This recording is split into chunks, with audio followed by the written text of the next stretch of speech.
السلام عليكم ورحمة الله وبركاته. أنا مس منى محمد، للي ما يعرفنيش يعني وأول مرة يفتح الفيديو أو يشوف المنظر ده يعني، فأهيني بقولك أنا مس منى محمد. أنا كلية تربية عام، تخصص بيولوجي وجيولوجيا طبيعية.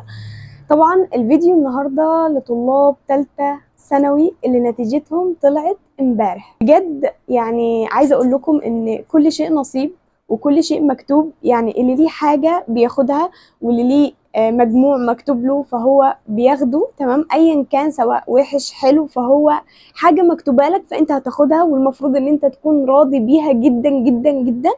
يعني كل شيء نصيب وتوفيق من عند ربنا. فعشان كده انا عملت الفيديو ده للطلاب بتوع تالتة ثانوي اللي هم رايحين الجامعات، يعني خلاص المفروض ان هم طلاب جامعيين مش طلاب ثانوية عامة. اوكي تمام، يعني كل شيء جسمه ونصيب زي ما بيقولوا في الجواز، كل شيء جسمه ونصيب. فانت مكتوب لك ان انت تاخد مجموع معين او تدخل كلية معينة او مثلا تجيب مجموع معين، كل دي حاجات على فكرة متسجلة فوق عند ربنا. فهو بيبقى ليه يعني بيبقى شايف حاجة تانية انت يمكن مش شايفها دلوقتي.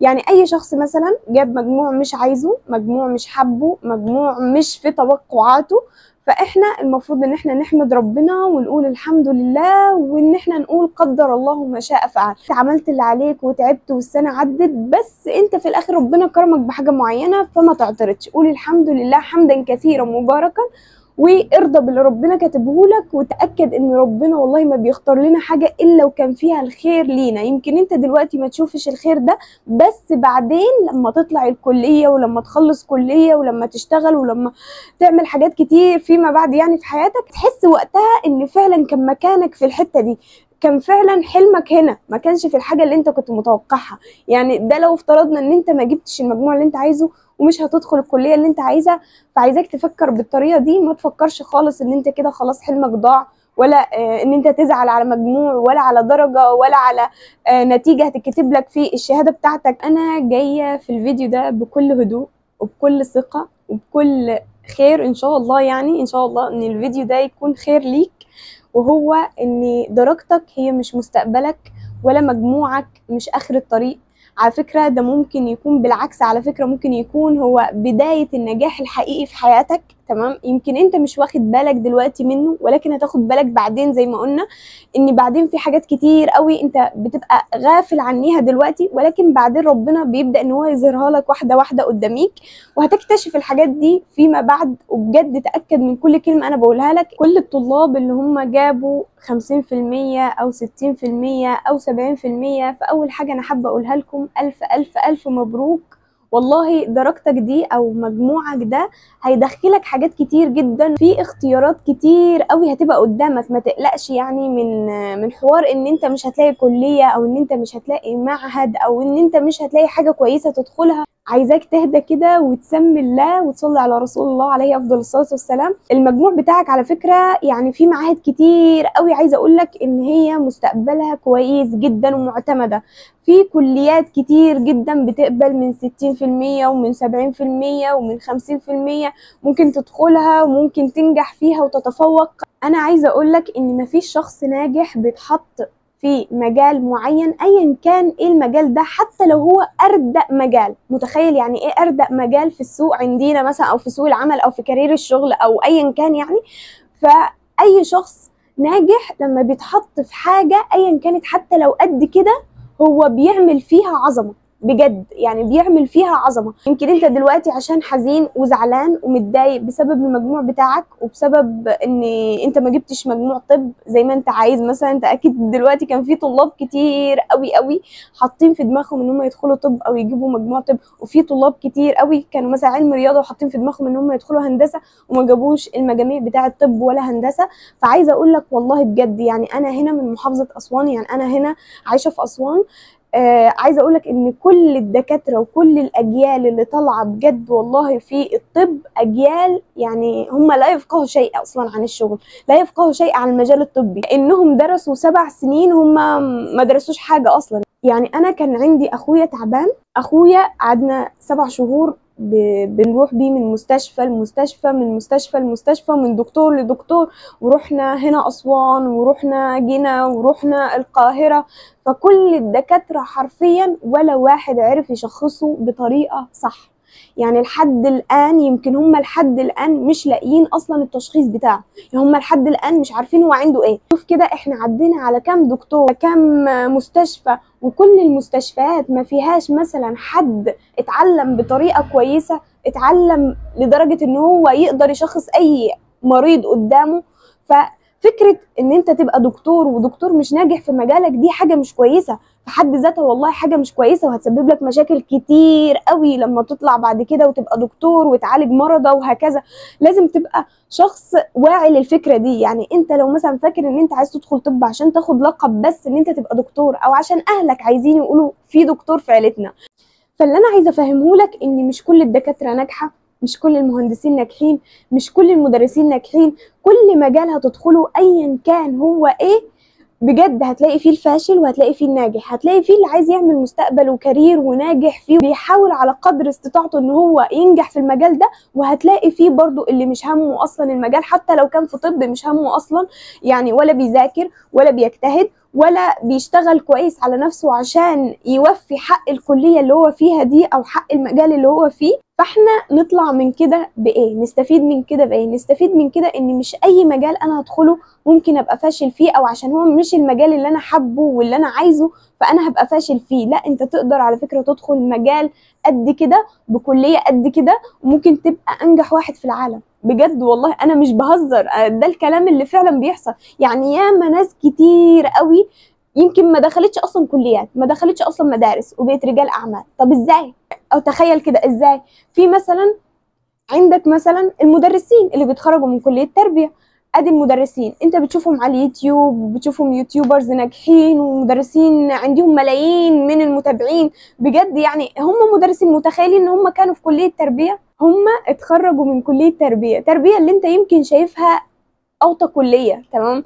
فدلوقتي انت اصلا بتتابع المدرسين دول وبتحبهم وبتحبوا شرحهم وبتشوفهم مدرسين ناجحين ونفسك تبقى زيهم في يوم من الايام وتوصل لعدد المتابعين اللي عنديهم. النجاح مش معتمد على نجاحك في ثانوية عامة، ولا على درجتك، ولا على النتيجة اللي انت بتاخدها وبتستلمها، ولا شهادة ثانوية عامة. اصلا شهادة ثانوية عامة دي ما هي الا مرحلة وهتعدي. هي دي المرحلة اللي انت فعلا بتحتاج ان انت تثبت فيها نفسك، بتحتاج ان انت تتعلم كتير وتشتغل على نفسك كتير وتبني كارير، تاخد كورسات وتبني مستقبل باهر لنفسك. غير كده ما تقوليش ولا طب ولا هندسة. بجد يعني فكرة ان في كليات قمة وكليات قاع، الفكرة دي خلاص ادمت، هي بجد كده فكرة خلاص، يعني الموضة بتاعتها راحت، تمام؟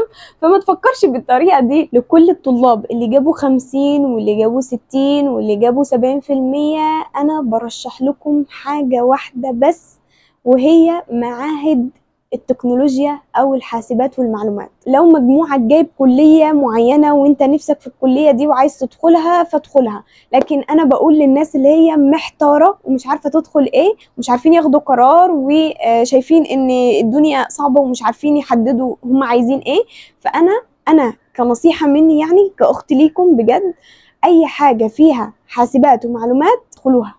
اي حاجه فيها حاسبات ومعلومات ادخلوها، فيها ذكاء اصطناعي ادخلوها وانتم مطمنين حرفيا، حتى لو انتوا دلوقتي مش بتحبوا الحاجات دي، ولكن صدقوني في الكليه واحده واحده وسنه على سنه هتلاقوا نفسيكم حبيتوها وهتلاقوا نفسيكم ارتحتوا في المجال ده. وخصوصا ان المجالات دي هي اللي بتأهلك في المستقبل لسوق العمل. يعني دي اكتر المجالات اللي هيكونوا محتاجينها في سوق العمل فيما بعد في المستقبل، يعني في 2030. فعشان كده انا بقول لكم ان اي حاجه فيها حاسبات ومعلومات ادخلوها وانتم مطمنين ومغمضين عيونكم، حتى لو كانت معهد سنتين بس يكون معتمد. بمجرد ما تدخلوا الحاجه دي هتحبوها وهتلاقوا شغفكم فيها، وهتلاقوا ان هي فتحت لكم ابواب كتير ومجالات كتير تانية. انا عملت الفيديو ده عشان اطمنك ايا كانت النتيجة بتاعتك ايه، انت على فكرة مش مجموع، انت شخص ممكن يتغير، ممكن يحقق انجازات كتير جدا، ممكن تسيب اثر وبصمة كبيرة في بلدك. عايزة اقولك ان النجاح على فكرة ملهوش باب واحد ولا طريق واحد. يعني في ناس وصلت للقمة من ابواب اصلا هي ما كانتش حاسباها في حساباتها ولا كانت بتفكر فيها في يوم من الايام. طول ما انت شخص عايز تنجح وعايز توصل، تأكد ان والله ربنا عمره ما هيضيع لك طريقك، وعمره ما هيحطك في مجال هو مش شايف ان هو خير ليك. ربنا دايما يعني رب الخير لا يأتي الا بالخير. خلي الجملة دي دايما في عقلك وافضل افتكرها على طول. اول ما تفتكر اي حاجة وحشة بتحصل معاك او اي حاجة عكس القرارات اللي انت كان نفسك تعملها او عكس رغباتك، فافتكر دايما الجملة دي وقول رب الخير لا يأتي الا بالخير.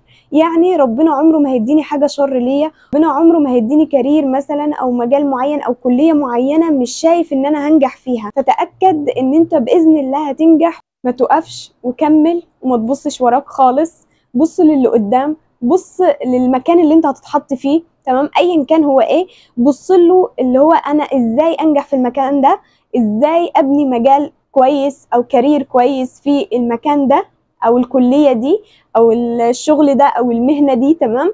ازاي ابقى ليا اثر في المجتمع، ازاي اعمل حاجة كويسة انفع بيها المجتمع بتاعي، تمام. ايا كانت الحاجة دي ايه، حتى لو مثلا في ناس كتير او شايفاها قد كده، بس في ناس تانية ممكن تشوفها حاجة كبيرة وتشوفها حاجة عظيمة، تمام، ويفتخروا بيك. ما تفكرش دلوقتي انت ايه الكلية اللي هتختارها بالمجموع القليل اللي انت جايبه ده، بس تأكد ان ربنا هو اللي هيختار لك الخير، وبجد انت هتلاقي لوحدك كده الامور بتتسهل لكلية معينة. ولو الفيديو فرق معاك فابعته لاصحابك اللي محتاجينه. وعايزة اقولك ان انا معاكم في الفيديوهات الجاية، استنوني وانتظروني في الفيديوهات بتاعت الكليات والبدائل بتاعتها، وايه المجالات اللي ليها مستقبل والمجالات اللي ملهاش مستقبل قوي، بحيث ان انت تبقى عارف الدنيا فيها ايه. وفي نفس الوقت لو انت شخص يعني حابب ان انت تدخل تربية عام اللي هي كليتي، تمام، كلية العظماء دي، اوكي، كلية العظماء بجد دول مربين الاجيال، يعني احترمونا. ان شاء الله ان شاء الله يعني اي حد عايز يدخل كلية تربية عام اكتبوا لي تحت في الكومنتات لو انتوا عايزين تعرفوا نظام الكلية، تعرفوا اي حاجة عن الكلية او تخص الكلية عموما، او تعرفوا الكلية كلها من اولها لاخرها. فانا معاكم، تمام، وهعمل لكم فيديو خاص بكلية تربية لكل الناس اللي هي عايزه تدخلها. يعني اقول لكم ايه المميزات بتاعتها وايه الحاجات الوحشه اللي فيها، وهقول لكم برضو على انت ممكن تشتغل ايه باي قسم انت تدخله فيها، تمام. مش شرط بس التدريس، لان في اقسام تانية على فكره بتخليك تشتغل في حاجات تانية بعيدا عن التدريس. يعني انت لو مش عايز تشتغل تدريس فانت قدامك كذا حاجه تانية ممكن تشتغلها. يعني مش شرط تدريس، انت ممكن تاخدها بس يتكتب لك تربيه عام في الشهاده بتاعتك. وبرضو هعمل لكم فيديو ازاي نبدأ نبني حياتنا ونبدأ تاني من أول وجديد بدون توتر وخوف، وإن احنا نبدأ نبني نفسينا ونبني كاريرنا في أي كلية احنا هندخلها. وبإذن الله بإذن الله يا رب كده إن شاء الله أشوفكم كلكم مرضيين في التنسيق وفي الكليات اللي تنزل لكم، وربنا يوفقكم يا رب كده، واشوفكم في اعلى المناصب. كفايه بقى رد عشان انتوا اكيد زهقتوا مني، تمام. ان شاء الله هقابلكم في فيديوهات تانية، وبس كده هتوحشوني الفيديو الجاي. باي.